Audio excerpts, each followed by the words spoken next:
কল্পতরু welfare ফাউন্ডেশনের সর্বময় কর্তা অসীম সূত্রধর রয়েছেন আমাদের সঙ্গে। তার থেকে জানবো আজকের নীলষষ্ঠীর দিনে মানুষের জন্য তিনি কী প্রার্থনা করছেন এবং প্রতি বছরের মতন যে বহু মানুষের যে তারা ভোগ বিতরণে ব্যস্ত থাকে এবং বর্তমান সময়ে যে সাম্প্রদায়িকতার একটা ছবি আমরা দেখতে পাচ্ছি বাংলায়, সব মিলিয়ে তার মুখ থেকে শুনবো কী বক্তব্য।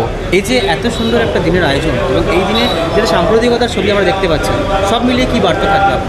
বার্তা সম্প্রীতির বার্তাটাই চাই আমরা। হিন্দু মুসলিম ভেদাভেদ নয়। সনাতন ধর্ম যে জোর আছে যে আমরা যে ভারতবর্ষ যে হিন্দু রাষ্ট্র, সেই হিন্দু রাষ্ট্রকে আরও উপরে তুলতে গেলে এই সনাতন ধর্মই পারবে, হিন্দুরাই পারবে এবং আমরা বলছি আমরা পারবো, সেটা আমরা করে দেখাচ্ছি। আগামী দিনে সকলকে নিয়ে, সংখ্যালঘু এবং আমরা যারা আছি প্রত্যেককে নিয়ে আমরা এগিয়ে যাব, একই রকম এগিয়ে যাব এবং শান্তি ফিরিয়ে আনবো, সমাজে ফিরে আসবে শান্তি।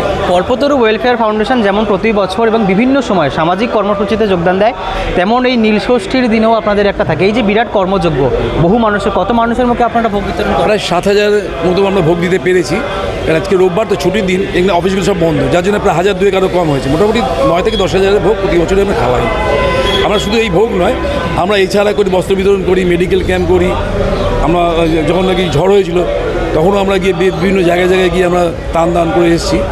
সমস্ত রকম প্রোগ্রাম আমরা করি, সমাজ কল্যাণ সবাই দুস্থদের সাহায্য করি, চালাচ্ছি।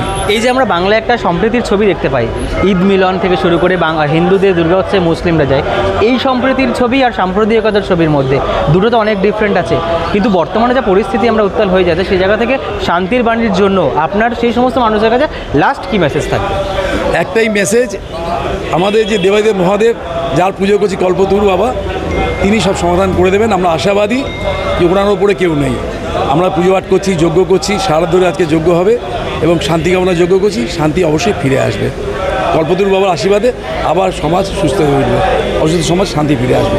একদম বুঝতে পারলেন, তিনি যেমনটাই বললেন, কল্পতরু বাবার আশীর্বাদে আবারও সমাজ সুস্থ হবে, আবারও সমাজ স্বাভাবিক ফিরে আসবে।